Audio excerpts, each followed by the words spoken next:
Hey guys, last episode I talked about people from the original Brawl roster who I thought were going to be making it into Smash 4. In the video, I was proven wrong at least once by not leaks. Well, yeah, technically leaks too if you want to consider that, but pictures of the days that were released afterwards because I had said that I didn't think Meta Knight was making it back, and about a week later a picture of the day revealed that Meta Knight was coming back. But if you follow the leaks, that was the only one that I was incorrect about. And Game & Watch too, I believe. So, I want to talk about why I think Snake is going to be one of the 5 people that are left. If you follow the leaks, if you don't follow the leaks, I won't spoil it for you, but it revealed the whole roster minus 5 people. At least that's my understanding. There might be more than 5, there might be less than 5. But here's my explanation as to why I think Snake is going to be in one of those spots. Thank you for Redditor user r/r armydude a bunch of numbers for compiling all this info into one easy place. Thank you for letting me use it for this video, and here's your credit. So, point number 1. Sakurai's friendship with Kojima. His friendship with Kojima, the creator of the Metal Gear Solid series, was the sole reason Snake got into Brawl. Didn't matter if Snake was relevant or not. That's all it took. I will link the article. Here's an article about it. I will link in the description. Kojima originally wanted Snake in Melee, but it was too far in development, so he was added in Brawl. So basically, Snake was planned for Smash Bros. Since around 2001-ish. I don't see why they would randomly remove him if they're planning him for that long. I mean, come on. If they're planning him since Melee, why would they randomly cut him from Smash 4? The Kojima interview. In March, I'm not sure if it was this year or 2013, Kojima was being interviewed on a live stream about Metal Gear Solid 5, and they were taking questions from the internet. When asked if Snake would return in the next Smash Bros. Game, he laughs and says, "I'm not working that game, so I don't know, but I think that's likely." I don't think it's likely, I'm sorry. But if Mr. Sakurai is watching, then please use Snake. Okay, number 1, he is obviously hiding something. There's no way he knows either way. As it said in the last article posted, Kojima begged Sakurai to put Snake in. Why would he suddenly not care about it anymore? I mean, you don't think he'd at least politely ask? Sakurai would definitely tell him if he was cut or if he was in there, not just leave him in the dark. Sakurai's a better guy than that. So Kojima knows something, but the fact that he laughs is really weird too. He probably was like, oh shit, what do I say? Cover up time!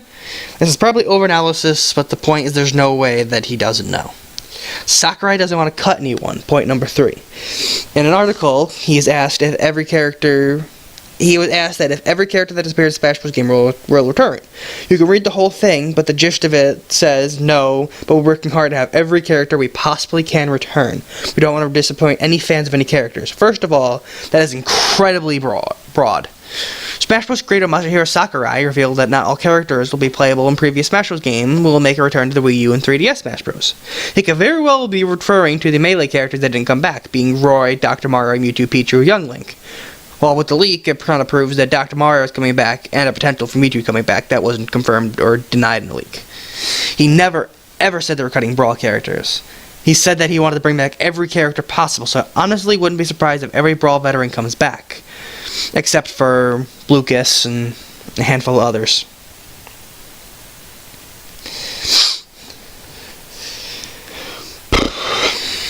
However, another article is a bit more doom and gloom. This definitely confirms cuts were made, but once again, he doesn't specifically mention the Brawl roster, just Smash in general. I will read the article out loud now, depending on how long it is. Apologies, someone was at the door. I had to get it. Okay, so I'm not exactly sure where I was, but I think I was at reading an excerpt from the article. Ooh. But once again, this definitely confirms cuts were made, but once again, he doesn't specifically mention the Brawl roster, just Smash in general. I think I read that part already. Listen to this, though. The decision process starts with Sakurai forming his own thoughts, but other factors are also in various surveys, he said. That also links up with the fact that Sakurai was originally going to add Chrom in, but decided to go with Robin instead because Chrom would add nothing extra to the game. Just another blue-haired anime swords fighting person. From there, he listed candidates was refined. From there, a list of candidates is refined by evaluating their contribution to the game's roster. what is the uniqueness of the character, i.e., what would they add special, kind of like how Chrome was cut because he wasn't anything but a swordsman. What does this character bring into the Smash Bros. Universe? What do they have that other characters don't have? And how do they complement or contrast with the characters? These last few lines don't define Snake in Smash Bros. If those last few lines don't define Snake in Smash Bros., then I don't know what does. Snake was unique, there was no question. Snake brings an incredible amount of things to the Smash universe. His music, his trophies again, his stickers, his codec calls. Snake has many things other characters don't. And he's definitely a big contrast to all the other characters. But I think it's a good thing. If you remove Snake, you don't just remove a character, you remove a whole universe from the Smash Bros. Series. That'd just be plain out sad. Honestly, that whole article is a big fat confirmation of Snake. Everything he describes that he wants in a character fits Snake perfectly. Sakurai wants to make the best fight character game in the world. In a recent interview, Sakurai said that he wanted to make the best character game in the world. If he has Snake at his disposal, why would he not use him? Now, I'm going to skip ahead because of Raiden leak, because I, myself, don't really think it's all that relevant to Snake's cause. But it's basically saying that the mocap actors being reviewed, he accidentally said Smash Bros. Instead of All Stars, and that's about it. I mean, it could be confirmation, but I don't take it. If Snake gets actually confirmed, I don't think it's going to be. I don't think that was really something that happened. I think the guy just made an honest mistake because he worked on that in Brawl, and a little left, or probably a little more than a little while after Brawl, he worked on All Stars. The most common argument that we all hear against Snake is that Metal Gear Solid 5 isn't coming out on the Wii U. Metal Gear Solid 5 was officially confirmed in early 2013. In June, we got the first Smash Bros. Trailer at E3. It's safe to say that all characters have been deciding long before they have a polished trailer ready.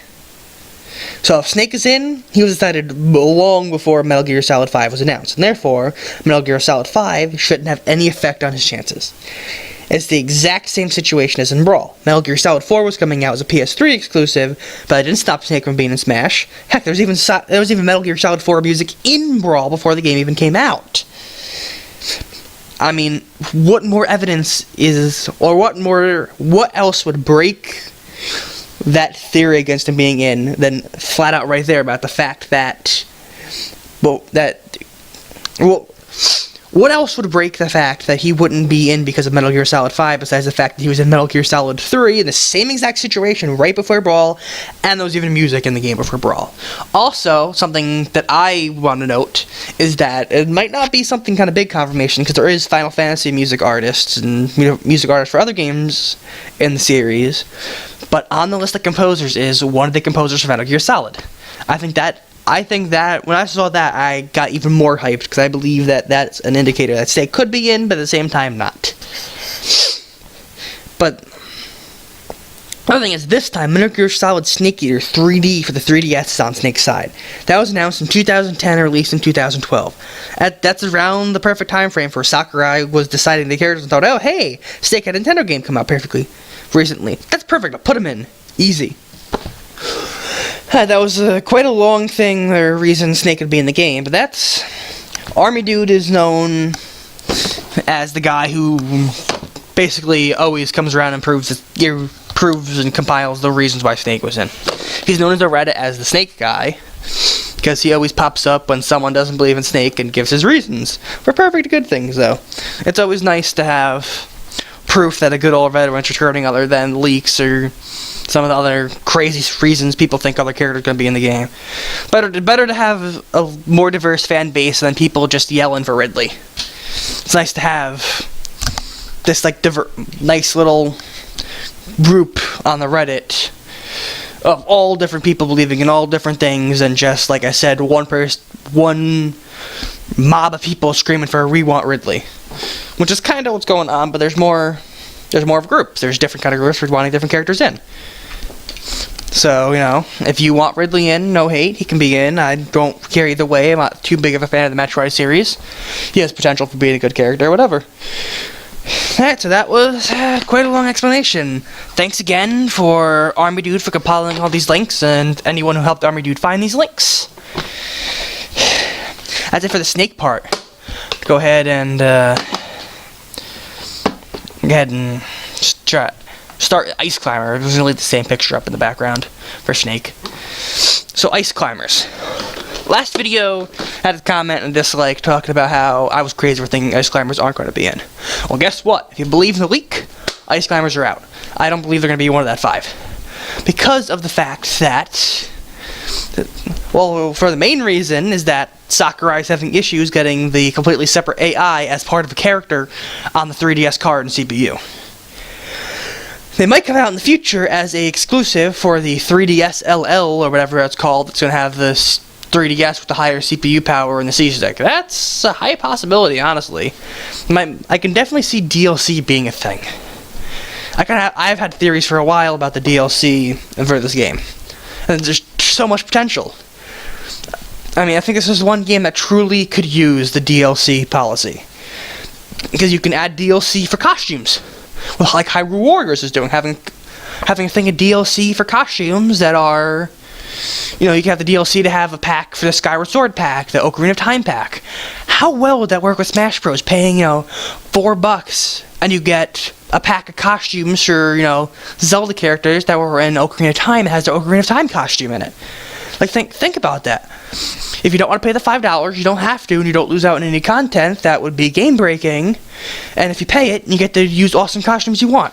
I would totally pay $5 for, like, a pack to be able to play as, you know, Skyward Sword, Zelda, Ocarina of Time, Link. Or another big seller they could do is do the pack for the games. Do a pack that brings back, you know, the cut characters from, or all the cut veterans. Be 1 pack or 2 pack, a pack for Melee, a pack for Brawl.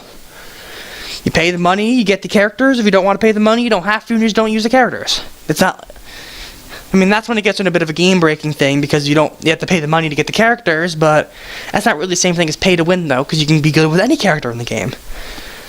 I mean, it's proof that you can, you know, you might not be able to win a tournament as Pichu, but you can get good as Pichu. That's kind of proof that if you don't buy the DLC, you're not going to be too hurt, besides not being able to play as, you know, Roy or Dr. Mario, whoever you want to play as. I think I've rambled on for long enough. I know I said I was going to talk about Ice Climbers, but I touched on the only reason why I think they're not going to be in the game, because Sakurai said issues. Alright, that's about it. Thanks anyone who contributed anything to helping this video out. Thank you guys. And if I missed anything, I'll do another video. Actually going to try to do a reaction video the next trailer comes out.